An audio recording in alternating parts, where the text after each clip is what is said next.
Une famille recomposée, qu'on qualifierait de tribu, aurait un sens par rapport effectivement à l'apport de deux constructions antérieures dans lesquelles ont été déjà élaborés un certain nombre de fonctionnements, de valeurs, de règles, etc.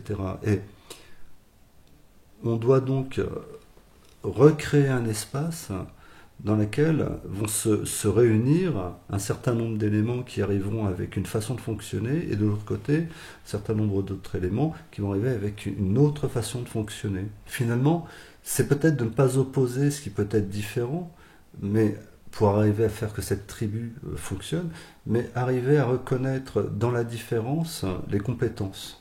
Et oui, on peut créer une tribu dans ces cas-là. On peut créer une tribu qui fonctionnerait. Il y a un problème d'autorité croisée, effectivement, qui est que chaque parent arrive avec ses enfants, s'il y a des enfants des deux côtés, et que donc chaque parent va appliquer son modèle affectif par rapport à ses enfants, avec beaucoup de difficultés pour pouvoir cautionner celui que l'autre propose, en général, hein, s'il est différent, qui plus est.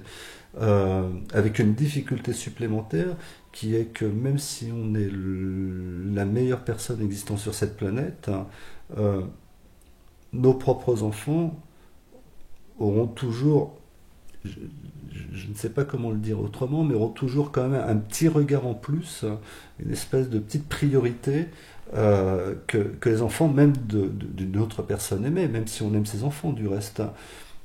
Mais le décalage existera toujours. On ne pourra pas faire comment dire, des enfants de l'autre, pour le désigner, ses enfants. On pourra être le mieux possible, mais on ne pourra pas être le parent de ces enfants-là. Jamais. Ça n'existe pas.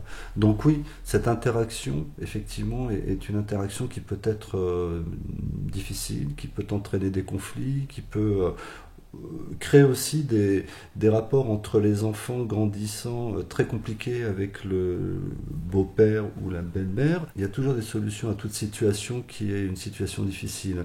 Ne pas vouloir à tout prix imposer quelque chose d'un système qui nous semble être le meilleur des systèmes de fonctionnement. Être à l'écoute, une fois de plus, cette dimension-là est importante. Être à l'écoute de la façon dont les enfants de la femme ou de l'homme qu'on a en face de nous disent les choses, attendent les choses, expriment les choses. Ne pas vouloir à tout prix imposer sa façon de fonctionner, sa vision.